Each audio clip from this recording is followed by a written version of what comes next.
இன்றே டவுன்லோட் செய்து உங்கள் ஃபேவரட் ஷோக்களை என்ஜாய் பண்ணுங்க.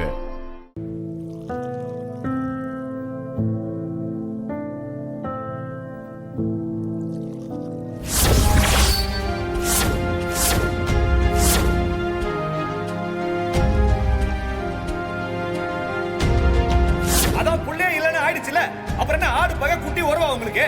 அப்படி என்ன இவன் மேல பாசம் உங்களுக்கு? இவர் வேலையே இதாண்டி.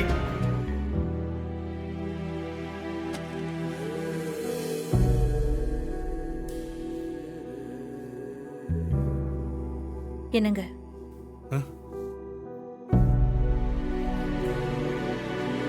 என்னங்க, நேத்து நடந்ததையே இன்னும் நினைச்சுக்கிட்டு இருக்கீங்களா? ஒவ்வொரு தரமும் இந்த ராஜா பைய எதையாவது பண்ணும்போது இதை விட மோசமா இவனால என்ன செய்ய முடியும்னு யோசிப்பேன். ஆனா அவன் அதையும் தாண்டி ஒவ்வொரு தரமும் மோசமா தான் நடந்துகிட்டு இருக்கான். அவன் பண்றதெல்லாம் பார்க்கும்போது அவனை நானே ஏதாவது பண்ணிடுவணும்னு தோணுது சீதா. என்னங்க நீங்க என்ன இப்படிலாம் யோசிச்சுட்டு இருக்கீங்க? விடுங்க. பின்ன என்ன சீதா, நம்ம மேல இருக்கிற வெறுப்ப குழந்தை மேலையா காட்டுவான்? நேத்து பார்த்தல்ல, அவன் என்ன மனுஷ மாதிரியா நடந்துக்கிட்டான்? புரியுதுங்க. கொஞ்சம் கோவப்படாம அமைதியா இருங்க. டேய், இன்னும் ரெடி ஆகல நீ? குழந்தை ரெடியா தான் இருக்கான். ஷூ போட்டா ரெடி ஆயிடுவான், அவ்வளவுதான். இங்க பாருடா, நேரா ஸ்கூலுக்கு போனோமா, வீட்டுக்கு வந்தோமா, படிச்சோமான்னு இருக்கணும். கண்டவங்கள பார்த்து கஞ்சாட காட்டுறது, மத்தவங்க கொடுக்கறத வாங்கி தின்றது, ஆள் இல்லாத நேரத்துல போய் பேசுறது, இந்த மாதிரி ஏதாச்சும் நீ பண்ண, அடுத்த முறை உங்க அப்பாவுக்கு முன்னாடி என்கிட்ட தான் முதல்ல அடி வாங்குவ, பாத்துக்க. மா, குழந்தைங்க அப்படி இப்படிதாம்மா இருக்கும். இந்த காலத்துல பெரியவங்களுக்கு தான் அறிவே இல்ல. பாவம் சின்ன பிள்ளைங்க என்ன செய்யும்? ஊர்ல 1000 பேர் இருப்பாங்க, ஒருத்தர்கிட்டையும் தனியா சொல்லிக்கிட்டு இருக்க முடியாதுன்னு தான் வீட்டுல இருக்கிற பிள்ளைங்க கிட்ட கூப்பிட்டு சொல்றது. ஏய், என்னடா இன்னும் உட்கார்ந்து பிராக் பாத்துக்கிட்டு இருக்க? போடா போய் ஷூ போடுற, போடா. போப்பா, போய் ஷூ போடு போ. ஓ, உள்ள இருக்கு போடா. சீதா, நம்ம கிளம்பலாம்.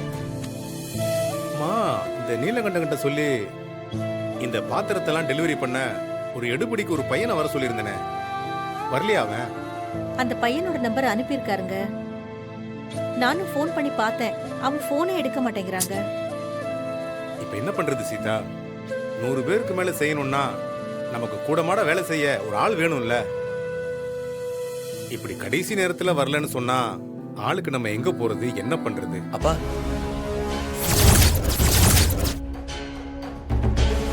அந்த வேலைய நான் செய்யலாமா?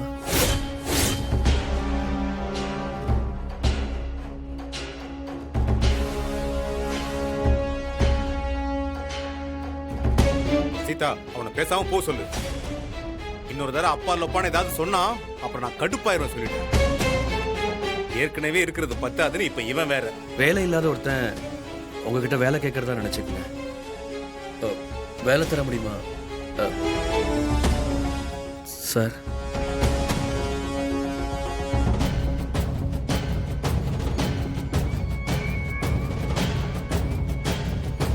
பத்து நாளா வேலை இல்லை, சரியா சாப்பிடல.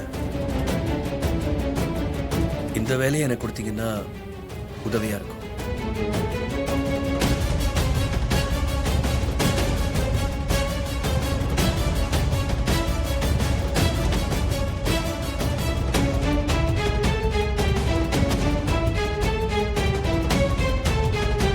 இது ஒன்றும் பெரிய ஆபீசர் வேலை கிடையாது, எடுபுடி வேலை தான். ஒரு நாளைக்கு வேலையை பொறுத்து 300ல இருந்து 500 ரூபா வரைக்கும் கிடைக்கும், அவ்வளவுதான். அது போதுங்க, அதுக்கு மேல நானும் எதுவும் எதிர்பார்க்கல. ரவியா இது? சீதா, நம்ம போறது கோவில் வேலைக்கு. இப்படி காலேஜ் பையனாட்ட ஜீன்ஸ் பேண்ட் டிஷர்ட் போட்டு போனா அது நல்லாவா இருக்கும்? ஒரு நிமிஷம், இது வந்துடுறேன்.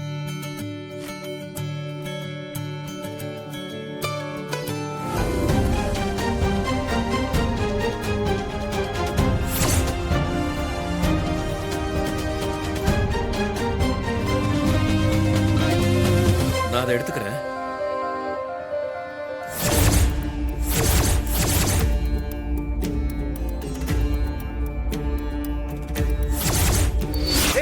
டேய்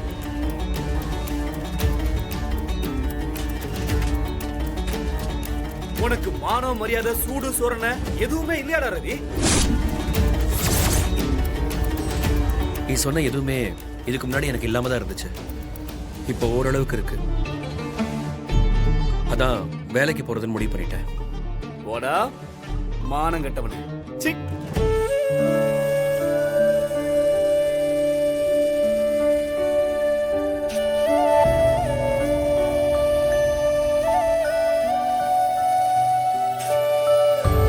ஐயோ, இந்த ஆள் பக்கமே எல்லாம் கரெக்டா போயிட்டு இருக்கே. மொத்தமா சாஞ்சிருவாங்களோ?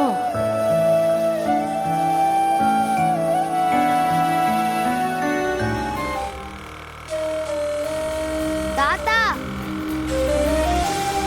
சீதா, இவன் இங்க என்ன பண்றான்? நிறுத்துங்க நிறுத்துங்க.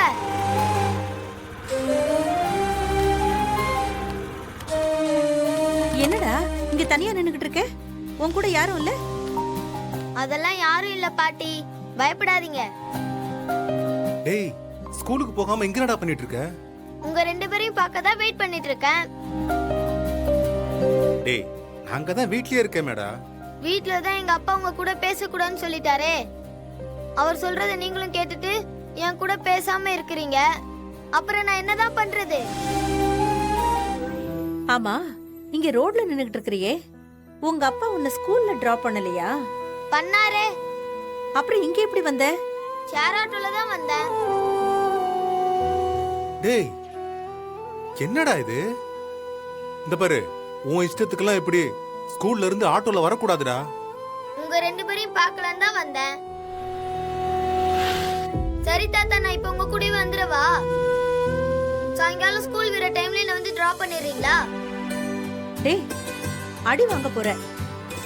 எங்களை சாக்கு வச்சு ஸ்கூல்ல கட்டடிக்க போறியா? ஏற்கனவே உன்னோட ரிப்போர்ட் கார்டுல தாத்தா சைன் பண்ணாருன்னு நடந்த பிரச்சனையே இன்னும் முடியல. ஆமாண்டா. இப்ப இது தெரிஞ்சா அவ்வளவுதான். என் புள்ளைய ஸ்கூலுக்கு போக விடாம கெடுத்து வச்சிருக்கீங்கன்னு உங்க அப்பா சண்டைக்கு வந்துருவான். வந்து ஒழுங்கா வண்டியில ஏறுறா. என்னங்க, போற வழியில அவனை ஸ்கூல்ல விட்டுட்டு போயிடலாம். அப்பனா நீங்க நான் கேக்குற ஐஸ்கிரீம் வாங்கி தரணும். சரிடா சரிடா, வாங்கி தரேன் வாடா. அப்படியே அவங்க அப்பன மாதிரியே இருக்கான். தாத்தா, நீங்க என்ன வேணா சொல்லி திட்டுங்க, ஆனா அப்பா மாதிரி மட்டும் சொல்லாதீங்க.